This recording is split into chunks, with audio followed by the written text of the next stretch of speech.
একটানা ২৪ দিন পুরোপুরি শুকনো আবহাওয়া থাকার পর অবশেষে বাংলার একটা বড় এলাকা জুড়ে প্রবল কালবৈশাখী ঝড় বৃষ্টিতে তাপমাত্রা এবং তার সাথে ভ্যাপসা গরম কমে গিয়ে সাধারণ মানুষের মধ্যে কিন্তু একটা বড় ধরনের স্বস্তি ফিরে এসেছে।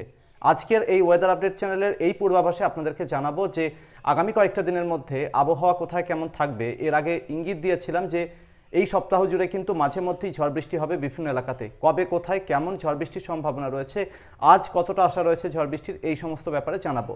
তবে এই স্বস্তির সাথে কিন্তু মৃত্যুর মতো মর্মান্তিক ঘটনাও কিন্তু ঘটেছে। গতকাল পশ্চিমবঙ্গে মূলত দক্ষিণবঙ্গের বিভিন্ন জেলাতেই ঝড় বৃষ্টির কারণে 7 জনের মৃত্যুর খবর পাওয়া যাচ্ছে সরকারিভাবে। এছাড়াও বাংলাদেশের বিভিন্ন এলাকাতেও কিন্তু বেশ বড় রকমের ঝড় বৃষ্টি হয়েছে। গতকাল যে ধরনের বৃষ্টি হয়েছে তাতে আজ সকাল পর্যন্ত সময়ের মধ্যে বিগত 24 ঘন্টায় বিভিন্ন এলাকাতে কিন্তু ভালো রকমের বৃষ্টি রেকর্ড করা হয়েছে। মূলত দক্ষিণ পূর্ব বাংলাদেশ আর সেই সাথে দক্ষিণবঙ্গের বিভিন্ন জেলাতে বিভিন্ন এলাকাতে ভালো রকমের বৃষ্টি হয়েছে। যেরকম গতকাল বাংলাদেশের চট্টগ্রাম বিভাগের ফেনীতে 130 মিলিমিটার বৃষ্টি রেকর্ড করা হয়েছে। চট্টগ্রাম বন্দরে 114 মিলিমিটার বৃষ্টি হয়েছে। চট্টগ্রাম বিভাগের বিভিন্ন এলাকাতে কিন্তু ভালো মতো বৃষ্টি হয়েছে। সেই সাথে বরিশাল, খুলনা ডিভিশনের বিভিন্ন এলাকাতে ভালো মতো বৃষ্টি হয়েছে। রাজধানী ঢাকাতে গতকাল 2 মিলিমিটার বৃষ্টি হয়েছে।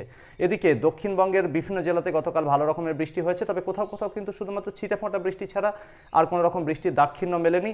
শহর কলকাতায় কিন্তু ভালো মতো বৃষ্টি গতকাল রেকর্ড করা হয়েছে। গতকাল মে মাসের 6 তারিখে শহর কলকাতার আলিপুর যে মেট্রোলজিক্যাল ডিপার্টমেন্ট রয়েছে সেখানে 71 মিলিমিটার বৃষ্টি রেকর্ড করা হয়েছে এবং কলকাতা সল্টলেকে বৃষ্টি রেকর্ড করা হয়েছে 94 মিলিমিটার। এদিকে দক্ষিণবঙ্গের বিভিন্ন জেলাতেও কিন্তু মোটামুটি 10 থেকে 30 মিলিমিটার মতো বৃষ্টি বিভিন্ন এলাকায় রেকর্ড করা হয়েছে। তাপমাত্রা গতকাল কিন্তু সমগ্র দক্ষিণবঙ্গের মধ্যে সবথেকে বেশি ছিল পুরুলিয়া জেলাতে।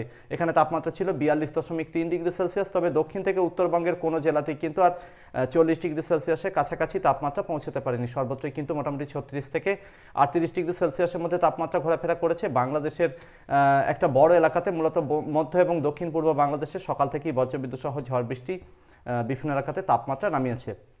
তবে এর আগে পূর্বাভাসে আপনাদেরকে জানিয়েছিলাম যে যতক্ষণ না পর্যন্ত প্রবল ঝড় বৃষ্টি হচ্ছে ততক্ষণ কিন্তু বঙ্গোপসাগরের দিক থেকে ঢুকে আসা অতিরিক্ত আর্দ্রতা নাজেহাল করে ছাড়বে এবং ফিলস লাইক টেম্পারেচার কিন্তু অনেকটা বেড়ে যাবে। যেখানে গতকাল টেম্পারেচার 35 বা 34 ডিগ্রি ছিল বা 36 ডিগ্রি ছিল, সেখানে ফিলস লাইক কিন্তু 46 থেকে 48 ডিগ্রি সেলসিয়াস পর্যন্ত অনুভূত হয়েছে। তবে খেয়াল করে দেখবেন আজ কিন্তু পরিস্থিতির অনেকটা উন্নতি হয়েছে। তাপমাত্রা এক ধাক্কায় কিন্তু আজ 7 থেকে 8 ডিগ্রি বা কোথাও কোথাও 10 ডিগ্রি সেলসিয়াস পর্যন্ত কমে গেছে। এখানে বেশ কিছুদিন আগে হিট ওয়েভের সময় সকাল 10টাতেই তাপমাত্রা 40 ডিগ্রি ছুঁয়ে ফেলছিল, সেখানে এখন তাপমাত্রা 29-30 ডিগ্রি সেলসিয়াসের কাছাকাছি ঘোরাফেরা করছে। এতটাই পার্থক্য ধরা পড়ছে। তার সাথে আজ কিন্তু ফিলস লাইক যে পরিস্থিতি সেটাও কিন্তু খানিকটা কমেছে, অর্থাৎ গরমের অনুভূতিও কমেছে। আজকে যে সমস্ত ওয়েদার সিস্টেমগুলো অ্যাক্টিভ রয়েছে মূলত ঝাড়খণ্ড থেকে শুরু করে উত্তরপ্রদেশের দক্ষিণাঞ্চল এবং উত্তর মধ্যপ্রদেশ পর্যন্ত এখানে একটা অক্ষরেখা বা বর্ষার সময় যে মৌসুমী অক্ষরেখা থাকে অনেকটা সেই রকমের অক্ষরেখা কিন্তু বিস্তৃত রয়েছে। ঝাড়খণ্ডের উপরে আগামী 24 ঘন্টার মধ্যে ঘূর্ণাবর্তটি আবারও সুস্পষ্ট হওয়ার সম্ভাবনা রয়েছে। আসামের উত্তর এবং উত্তর পূর্ব দিকে এখানে একটা ঘূর্ণাবর্ত অবস্থান করছে এবং এই ওয়েদার সিস্টেমগুলোর সৌজন্যে কিন্তু বিভিন্ন এলাকাতে বৃষ্টির সম্ভাবনা রয়েছে। পশ্চিমের যে গরম হাওয়া সেটা মধ্যপ্রদেশের কিছু অঞ্চল হয়ে ছত্তিশগড় পর্যন্ত এবং ঝাড়খণ্ডের পশ্চিমাঞ্চলে কিছু এলাকা পর্যন্ত আসছে। তবে এখানে কিন্তু তাপমাত্রা আগের তুলনায় কমেছে। বঙ্গোপসাগরে আর্দ্রতাপূর্ণ হাওয়া সেটা লাগাতার প্রবেশ করছে দক্ষিণবঙ্গের বিভিন্ন জেলা এবং তারপর সেটা রিকার্ভ করে কিন্তু এই ট্রাফ রেখার উত্তর দিক দিয়ে বয়ে যাচ্ছে উত্তর ভারতের দিকে।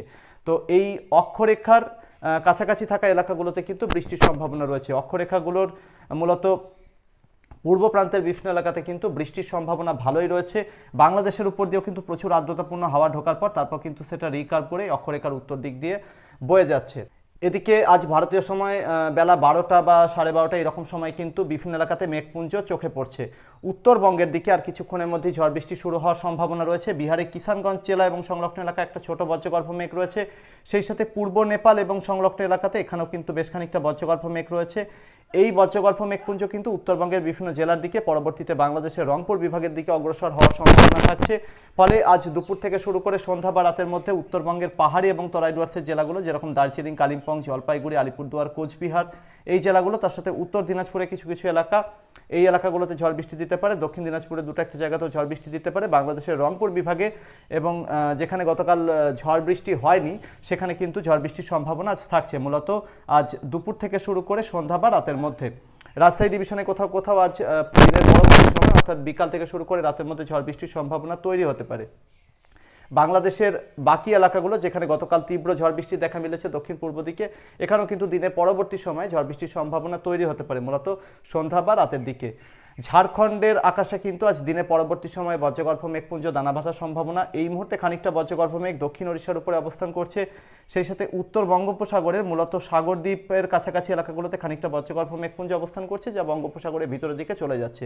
এদিকে আর্দ্রতাপূর্ণ বাতাস সেটা কিন্তু দক্ষিণ থেকে উত্তর দিকে জোরালো গতিবেগে বইছে উত্তর বঙ্গোপসাগরের বিভিন্ন এলাকায়। একটার পর একটা কালবৈশাখী ঝড় বৃষ্টি উত্তর বঙ্গোপসাগরের দিকেও গিয়ে পৌঁছাবে আগামী কয়েকটা দিনে, আগামী 7 দিনের মধ্যে। ফলে উত্তর বঙ্গোপসাগরের বিভিন্ন এলাকা কিন্তু যথেষ্ট উত্তাল থাকবে, তাই মৎস্যজীবী ভাইয়েরা কিন্তু কোনোভাবেই উত্তর বঙ্গোপসাগরে মাছ ধরতে যাবেন না, অর্থাৎ ওড়িশা, পশ্চিমবঙ্গ, বাংলাদেশের উপকূলবর্তী এলাকাগুলোতে কিন্তু সমুদ্রে ট্রলার নিয়ে মাছ ধরতে কোনোভাবেই আপাতত পরবর্তী 7 দিন যাওয়া যাবে না। এই ধরনের পরিস্থিতি থাকতে চলেছে। ঝাড়খণ্ডের উপরে দিনের পরবর্তী সময়ে মেঘপুঞ্জ তৈরি হওয়ার সম্ভাবনা। আশা করছি যে আজ মোটামুটি সন্ধ্যার দিকে বা বিকালের দিকে কিন্তু ঝাড়খণ্ডের মূলত পুরুলিয়া, বাঁকুড়া এই জেলা ঘেঁষা যে এলাকাগুলো রয়েছে এবং এই জেলাগুলোর উপরে এখানে বজ্রগর্ভ মেঘপুঞ্জ তৈরি হতে শুরু করবে, যা পশ্চিম থেকে পূর্বে এবং খানিকটা দক্ষিণ পূর্ব দিকে কালবৈশাখী ধাঁচে এগোতে থাকবে। ফলে শহর কলকাতা সহ দক্ষিণবঙ্গের প্রায় সব জেলাতেই বিভিন্ন এলাকাতে কিন্তু ঝড় বৃষ্টির সম্ভাবনা থাকছে। ওড়িশার বিভিন্ন এলাকাতেও ঝড় বৃষ্টি হতে পারে। ঝাড়খণ্ডের মূলত পশ্চিমবঙ্গ ঘেঁষা এলাকাগুলোতে আজ ঝড় বৃষ্টির সম্ভাবনা রয়েছে। আর সেই সাথে মালদা এবং দক্ষিণ দিনাজপুরে কোথাও কোথাও ঝড় বৃষ্টির সম্ভাবনা থাকছে। রাজধানী ঢাকা সহ বাংলাদেশের বেশিরভাগ এলাকাতে আজ দিনের পরবর্তী সময় বিকাল থেকে শুরু করে রাতের মধ্যে ঝড় বৃষ্টির সম্ভাবনা।